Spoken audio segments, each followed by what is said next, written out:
What's the poll question for hour 2? Although we do have some airplane poll questions. Todd? Yeah, it's experiences / etiquette, these situations we could all relate to, just, things we may have experienced directly or indirectly in the course of either this trip or in previous trips at the airport or at the gate. That's my little setup. So this is Todd complaining about things that have happened to him. Okay, go ahead, Todd. How do you spend the majority of your time on a long flight? Sleeping, snacking, watching movies, checking out attractive flight attendants, eavesdropping on other passengers' conversations. Okay. That was one thought. All right. You got other ones? I do.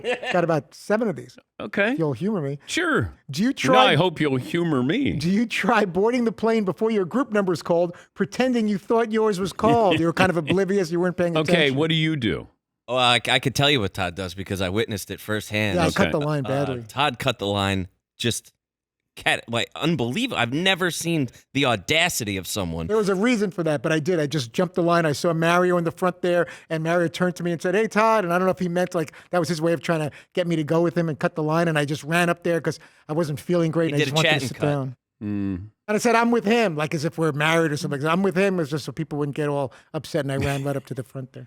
Yeah, Paul. I've traveled with Todd for years, and he's always he wants to get to his seat as fast as possible on these flights, which I don't understand because with his issues, you'd think he'd want to stay in the terminal to have that at his disposal. Yes, Todd is very much the guy who, if he's boarding in group 7 and they're on group 2, he's still standing at the very front of the line, making everyone from groups 2 through 6 walk around him. I have concern about the overhead bin being full. I've been in situations where people put their bags, wherever they want, not necessarily lined up with their row, and then all of a sudden you got on the plane and everything in your row is all taken for some reason. But you don't follow the rules. I do not. Okay. Really. I should, but I'm not great with that. All right, but you're complaining. And they were making an announcement about, if you have a backpack or a small bag that should go under your seat to make room for other passengers. And I put mine right up there with my other bag, and that's kind of selfish, I guess. All right. Is there anything else that you'd like to get off your chest? Okay, we've got here So wait a minute. While complaining about sometimes there's no room up there, you put 2 bags up where you're only supposed to put 1. You're literally the reason that other people don't get to use it. I felt it was a small enough bag which it wasn't going to take up that much room, and I didn't want to have my feet stepping on my backpack the whole time while I wasn't other feeling people great. had to step on their backpacks because we've all been there. you had What to else take do you up have, Todd? When the gate announces it's a full flight and requests you check your bags, your attitude is, sure, if it helps make room for others in the overhead bins. We know your answer on this? Yeah, we know your answer on Yeah, this. right. That's not happening. What else do you have? When someone asks if you can please let them through so they can make their connection. These are all negative things this is what this says about you. It's just situations. You're that guy. I'm curious what everyone thinks. You're that guy. All of these are you. When someone asks you if you could please let them through so they can make their connection, you'd likely say, "Of course, I've been there, my friend. Hope you get there on time. I have a connection too, even if you don't, or have a long layover." That's what you say. "Sorry, we're all trying to get off the plane. Good luck, bud." Okay. What else do you have? Do you thank the pilot / crew as you get off the plane? Yes, it's the courteous thing to do. No, that's just silly and unnecessary. People are like, "Thank you. Thanks for not crashing us." No, I thank them. Why not? Okay. You got to do a thank you. It doesn't cost anything. Being nice doesn't cost anything. Totally. Todd. I agree. I usually do say, unless I'm in some kind of mood. Okay. I don't just walk off. I smile and I say thank you. All right. What else do you have? These are all the things that pertain to you. Some people clap when the plane lands, that's part of their job. I don't like that. Well, no. If you've had a bad flight and the pilot did a good job. It's like clapping at the end of a movie. There's a beam of light behind you on a screen. Who are you clapping for? They can't hear you, the people in the movie. What else do you have, Todd? If I'm in the restroom and there's an announcement to return to my seat because of turbulence or whatever reason, they're serving food, I ignore it and take my time finishing up. I rush through my business and get back to my seat ASAP. What do you do? I take my time. I think it's ASSAP. I have to finish and do what I have to do, and I'll get back to my seat when I get back to my seat. I'll risk the dangers of staying in the little room there. And the last one was, are you offended when the flight attendant explains to you how to put on a seatbelt? No, it's just part of their safety routines and protocol. Damn right I am. I'm not an idiot. And when do I get my pretzels and ginger ale already? Putting a thing in the buckle. They're doing the whole thing still. They're making sure you know how to put your seatbelt on. No, I don't know why that bothers me. I'm like, really? This didn't do you well. This didn't make you stand out as a good traveler. Okay. Like you're the guy. Don't you think for a second it's like they're really still explaining people how to put their seatbelt on? They have to do that. They're required to do that. I could see pointing to the exit rows, or if in case of this, and put your mask on. And some people haven't flown before, but if you don't know how to figure out the seatbelt, even if it's your first time on a plane, that's a little Yes, weird. Seton, what do you have? I had a little bit of an etiquette issue on my flight, and this is one of those things that has become commonly accepted, and I think it's wrong. Okay. And I very much push back against it. All right. You present, we vote. I put my seat back on the plane probably like 2 to 3 inches back. I didn't put it all the way back. I put it just back enough to change how I've been sitting, because you know how like every 2 inches or so it's just like, wow, it's like a totally different seat now, right? So I did that, and the young lady behind me then began pushing on the chair, like very aggressively pushing on it, like, hey, move it back up. And so I let her do that for about 5 minutes and did absolutely nothing. And then she stopped.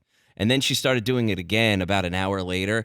And I put my seat back up and then moved it back even further. Oh. Good for you. Oh. It's created to move it back. They wouldn't make the seats that way if you weren't allowed to move it back as far as you want. Exactly. That's blame the airlines if that's a problem for the seat behind you. Yes. Seats weren't supposed to go back. They wouldn't make them go back. Yes, Paul. Seton, quick question of clarification. When you put your seat back and she was pushing it forward, it was on purpose, not incidental pushing.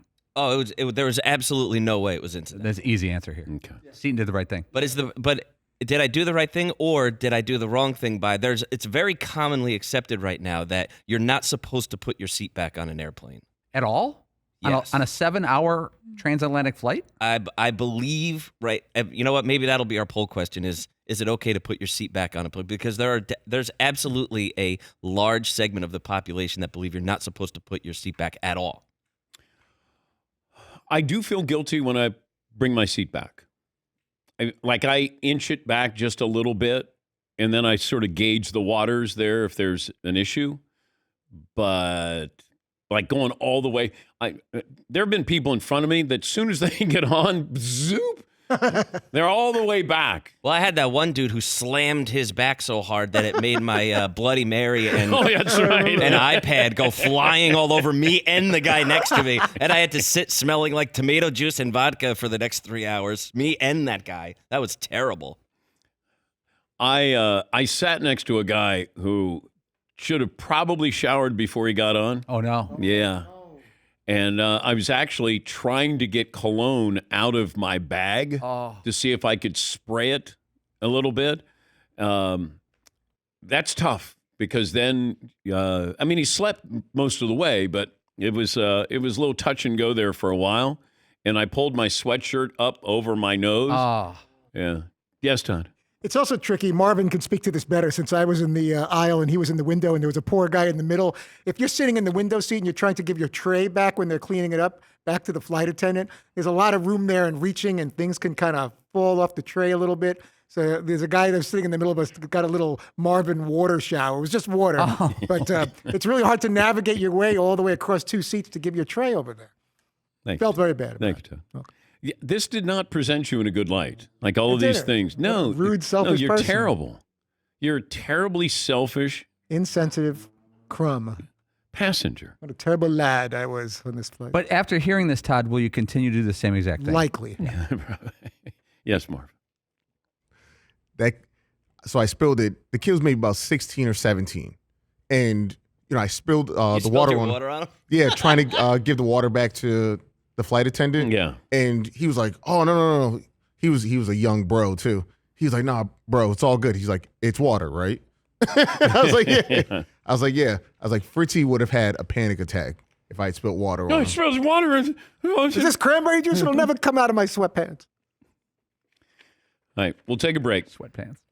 And he asked for a towel, Marvin, to help the guy out. And they gave him like one of those little teeny napkins to wipe the crumbs of salt off you after you eat pretzels. What does that little square of napkin do? Did you do anything to help? I kind of just watched the whole thing. course and you I took did. it in as an experience. I'm like, this guy just got soaked by Marvin's water. This is great. Look at this. God, you're a terrible, terrible passenger. Little teeny napkin they gave him. Here you go, sir.